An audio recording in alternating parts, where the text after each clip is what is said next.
So my name is Brittany Blake. Currently, I am a reporter at the Valdosta Daily Times as well as a magazine editor for the Valdosta Scene magazine. How did you get into your career?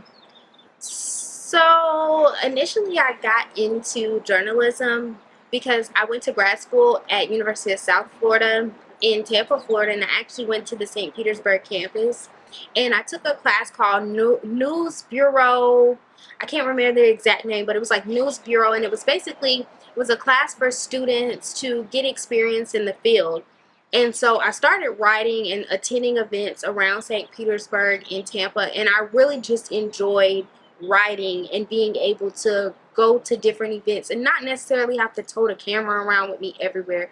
So from there, I started freelancing for the newspaper, and then I randomly got a job offer back in Valdosta, and after 3 years of being away, I ended up moving back. So that's kind of how I got my start in journalism and print journalism. So, was it easy for you to find a job after college? And if not, tell the story of how you came to find your job.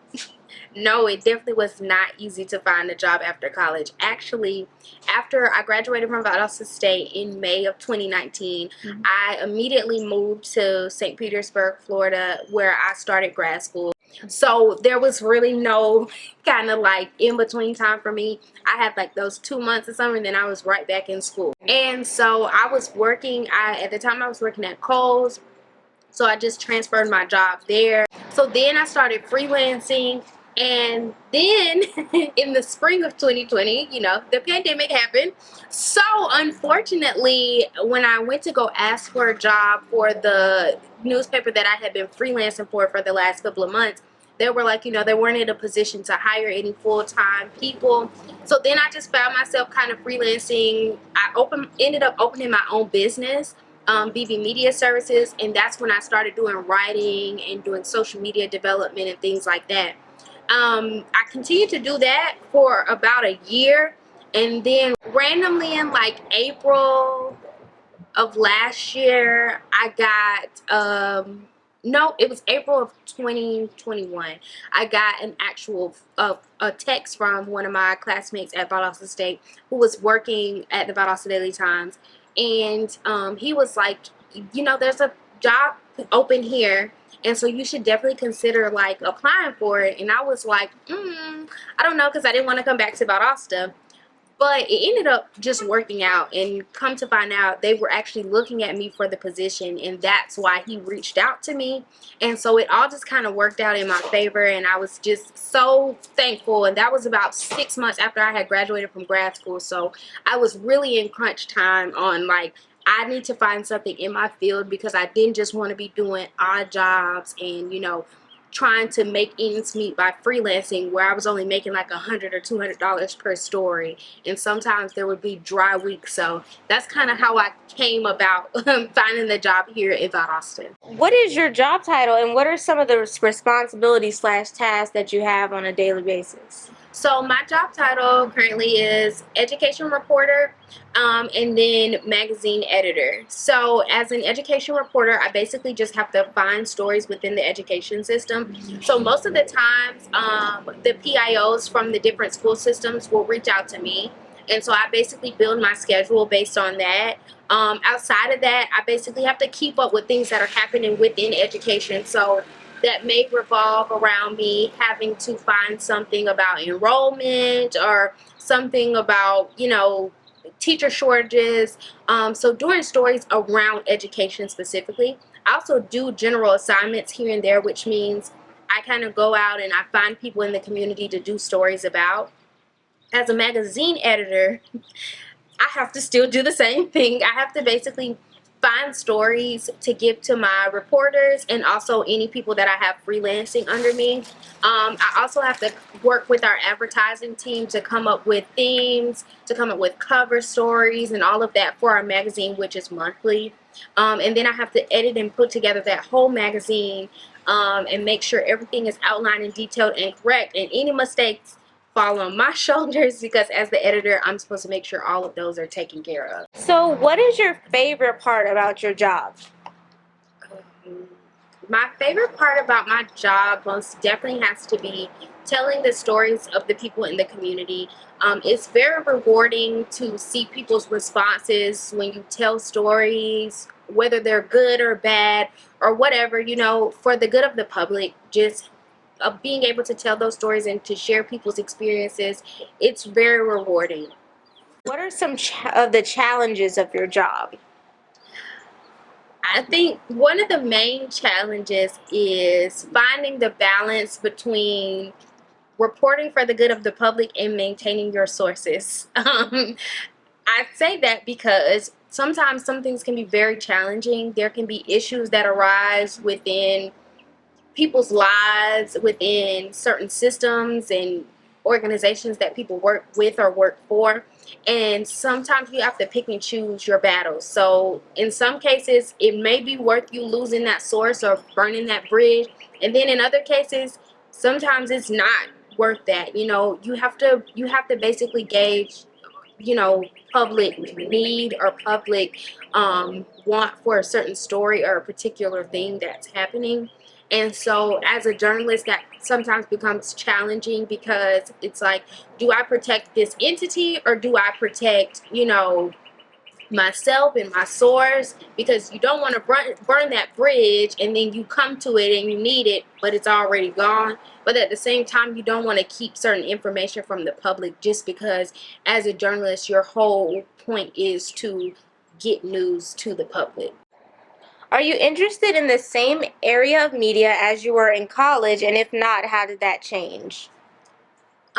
Yes and no. So I was always interested in news. However, I was interested in broadcast journalism. Um, that significantly changed because, like I said, when I was in grad school, I was given the opportunity to write. I got my master's in digital journalism, so I learned more about writing and about print and media and digital journalism versus broadcasting. Then I also learned the flexibility of being in print and being in broadcast. It just wasn't gonna work for me. um, Broadcast was definitely more tedious, and it's something that I still want to do. However, I just have found a different avenue to go about it without having to be a strictly on camera talent or being a news anchor or a reporter.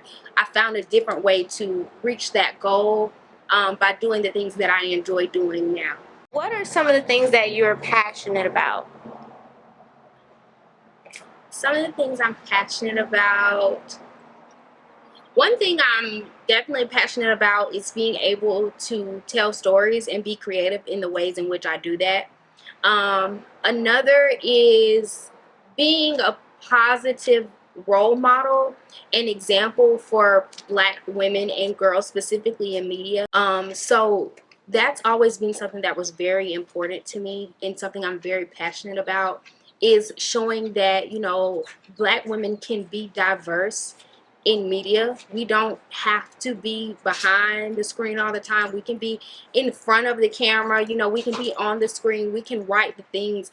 And I've really seen that flourish over the last couple of years, not just in news, but also in television and movies. There's been a lot of Black women directors and producers come out.